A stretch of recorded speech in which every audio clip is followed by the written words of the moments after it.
जय हिंद दोस्तों, स्वागत है आपका इस वीडियो में। तो दोस्तों मैं फिर से आपके सामने जीके के क्वेश्चन लेकर हाजिर हुआ हूँ।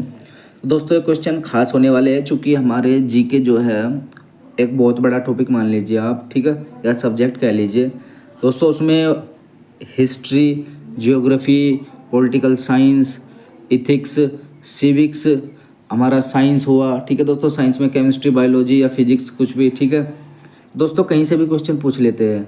तो जीके अपने आप में एक बड़ा टॉपिक है, ठीक है। आप एक बार को मैथमेटिक्स का पूरा सोल्व कर देंगे लेकिन जीके का नहीं कर पाओगे, ठीक है। आप इंग्लिश का पोर्शन सोल्व कर दोगे, ठीक है, लेकिन जीके का नहीं कर पाओगे। आप हिंदी का पोर्शन सोल्व कर दोगे लेकिन जीके का पूरा पोर्शन सोल्व नहीं होगा आपसे, ठीक है। कुछ ना कुछ क्वेश्चन रह ही जाएंगे, ठीक है दोस्तों। तो आप जितने जीके के क्वेश्चन अधिक कवर पर कर पाओ उतना बेहतर है, ठीक है दोस्तों। तो चलिए शुरू करते हैं। देखिए, निम्नलिखित में से वह कौन सा संवत है जो कलचुरियों द्वारा प्रयुक्त किए जाने के कारण कलचुरी संवत भी कहलाता है। दोस्तों अगर आपके ऐसे ध्यान रहे तो बेहतर है, वरना आप इन क्वेश्चनों को लिख भी सकते हो, ठीक है दोस्तों। तो देखिए, त्रैकुटक संवत, शक संवत, विक्रम संवत या इनमें से कोई नहीं, ठीक है दोस्तों। चार ऑप्शन है हमारे पास, में से कोई एक ऑप्शन चूज करना है, ठीक है। इसी तरह से एग्जाम में भी होगा, ठीक है। और उसमें जीके, जीएस, स्टैटिक जीके और हमारे करंट अफेयर्स, जनरल अवेयरनेस, ठीक है, और मैथमेटिक्स, इस तरह से विकल्प में ही क्वेश्चन पूछे जाते हैं, ओके। तो देखिए दोस्तों, इसका राइट आंसर हो जाएगा त्रैकुटक संवत, ठीक। इसी को कलचुरी संवत के नाम से जाना जाता है, ठीक है दोस्तों। ऑप्शन ए इसका सही जवाब है। नेक्स्ट क्वेश्चन देखिए, किसके राज्यकाल में लक्ष्मीधर ने कल्पद्रुम या कत्यक तहल अक्षमाधर के कल्पद्रुम या कृत्यकल्पतरु नामक विधि ग्रंथ की रचना की। जयचंद्र, गोविंद चंद्र, चंद्रदेव या इनमें से कोई नहीं। तो दोस्तों इसका राइट आंसर हो जाएगा गोविंद चंद्र, ओके। क्या हो जाएगा? गोविंद चंद्र ने की थी इनकी रचनाएं, ठीक है। यानी कि ऑप्शन बी इसका बिल्कुल सही जवाब है। नेक्स्ट क्वेश्चन देखिए, चंदावर का युद्ध 1194 ईस्वी किसके मध्य हुआ?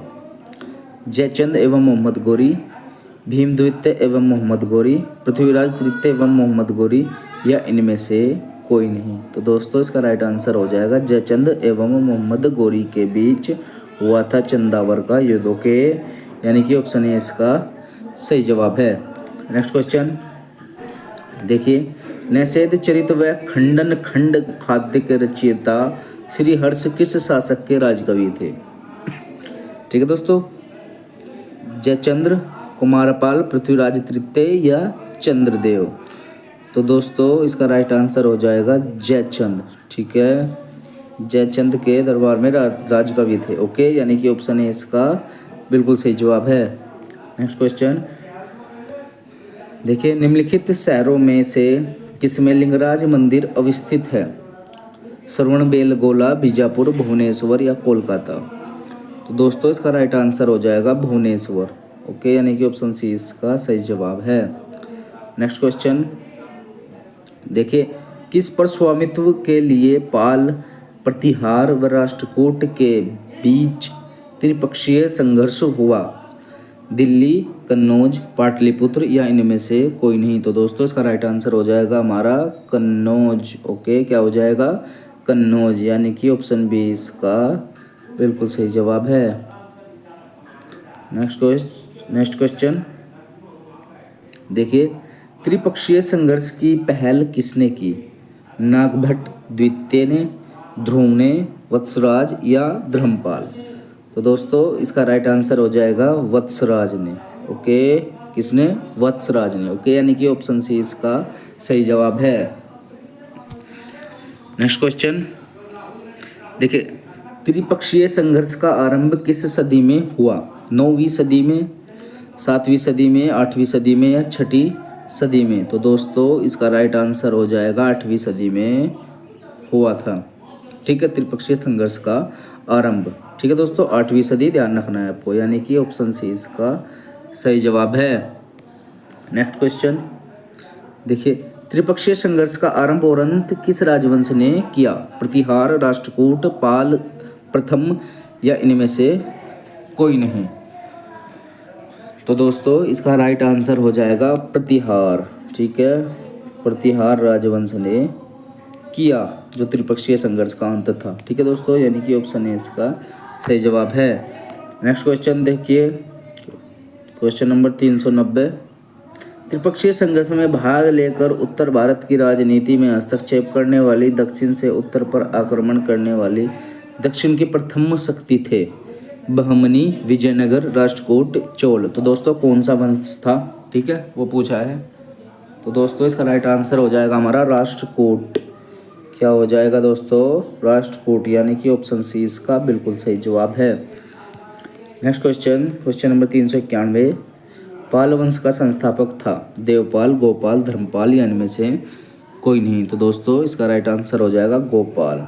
ओके, यानी कि ऑप्शन बी इसका सही जवाब है। नेक्स्ट क्वेश्चन, पाल वंश की राजधानी थी दिल्ली, कन्नौज, मुदगिरी या मुंगेर या इनमें से कोई नहीं? तो दोस्तों इसका राइट आंसर हो जाएगा मुदगिरी या मुंगेर। ओके, यानी कि ऑप्शन सी इसका सही जवाब है। नेक्स्ट क्वेश्चन, राष्ट्रकूट वंश का संस्थापक था? ठीक है दोस्तों, इंद्र तृतीय, दंती दुर्ग या दंती वर्मन, गोविंद तृतीय या कृष्ण प्रथम? तो दोस्तों इसका राइट आंसर हो जाएगा दंती दुर्ग या दंती वर्मन। ओके, द्वितीय, यानी कि ऑप्शन बी इसका सही जवाब है। नेक्स्ट क्वेश्चन, राष्ट्रकूट वंश की राजधानी थी पाटलिपुत्र, दिल्ली, मालखंड या मान्यखेत या कन्नौज?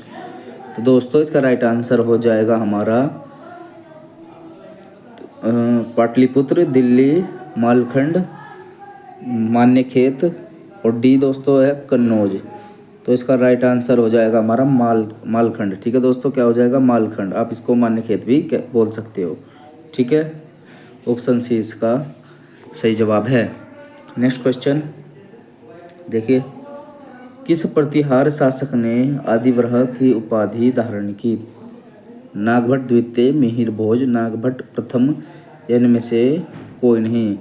तो दोस्तों इसका राइट आंसर हो जाएगा मिहिर भोज। ओके, मिहिर भोज इसका सही जवाब है, यानी कि ऑप्शन बी इसका सही जवाब है। नेक्स्ट क्वेश्चन देखिए, किस विदेशी यात्री ने गुर्जर प्रतिहार वंश की अलगुजर एवं इस वंश के शासकों को बैरा कहकर पुकारा? अलमसूदी, अलबरूनी, सुलेमान या इनमें से कोई नहीं? तो दोस्तों इसका राइट आंसर हो जाएगा अलमसूदी। ठीक है, अलमसूदी, यानी कि ऑप्शन ए इसका सही जवाब है। ठीक है दोस्तों, अलमसूदी।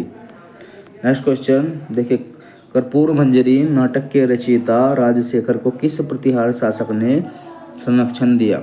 महेंद्रपाल प्रथम, नागभट्ट द्वितीय, नागभट्ट प्रथम या मिहिर भोज? दोस्तों इसका राइट आंसर हो जाएगा महेंद्रपाल प्रथम। ठीक है, क्या हो जाएगा? महेंद्रपाल प्रथम, यानी कि ऑप्शन ए इसका सही जवाब है। नेक्स्ट क्वेश्चन देखिए, प्रतिहार स्वयं को किसका वंशज मानते थे जो राम के प्रतिहार अर्थात द्वारपाल थे?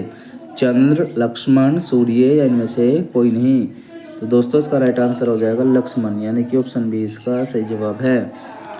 नेक्स्ट क्वेश्चन देखिए, 750 ईस्वी में बंगाल के पाल वंश की स्थापना करने वाले गोपाल ऐसे शासक थे जिन्हें सामंती सरदारों ने चुना था, बगैर संघर्ष के राजा घोषित किए गए थे, या संपन्न वर्ग के लोगों ने चुना था, या उपयुक्त सभी? तो दोस्तों इसका राइट आंसर हो जाएगा सामंती सरदारों ने चुने थे। ओके, यानी कि ऑप्शन ए इसका सही जवाब है। नेक्स्ट क्वेश्चन दोस्तों, क्वेश्चन नंबर हमारा 400। किस पाल शासक को गुजराती कवि सोडुढल ने उत्तरापत स्वामी ने कहा? देवपाल, गोपाल, धर्मपाल या इनमें से कोई नहीं? तो दोस्तों इसका राइट आंसर हो जाएगा धर्मपाल।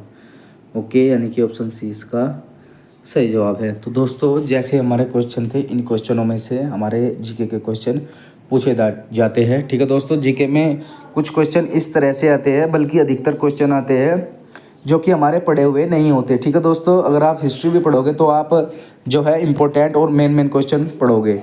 ठीक है, जिस तरह से हमारा मुगल एम्पायर के बारे में पढ़ लेंगे आप। ठीक है, चोला एम्पायर के बारे में, इस तरह से जो सल्तनत एज हुआ। ठीक है दोस्तों, इस बारे में आप पढ़कर छोड़ दिए गए, लेकिन इस तरह के जो क्वेश्चन है वही हमारे आते हैं। ठीक है, जीके के जो हिस्ट्री पोर्शन होता है उसमें इसी तरह के क्वेश्चन देखने को मिलते हैं। ठीक है दोस्तों, जो हमारे साधारण क्वेश्चन होते हैं उन क्वेश्चनों से हटकर ही क्वेश्चन आते हैं जीके के। ओके, मिलते हैं नेक्स्ट वीडियो में, तब तक के लिए जय हिंद, जय भारत।